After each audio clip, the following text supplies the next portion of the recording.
To ensure both seniors and kids can enjoy delicious tilapia worry-free anytime, we've introduced boneless tilapia fillets.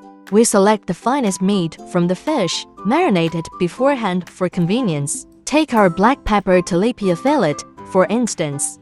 Thaw at room temperature. Then place the sauce packet in hot water to release its rich aroma. Heat a non-stick pan with a bit of oil. Cook the fillet over medium-low heat for about 2 minutes per side until lightly golden and cooked through.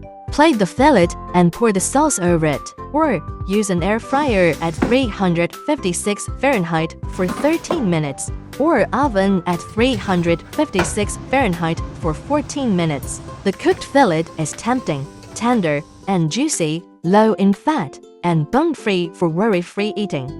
It's easy to cook in just one step, perfect for both restaurants and homes.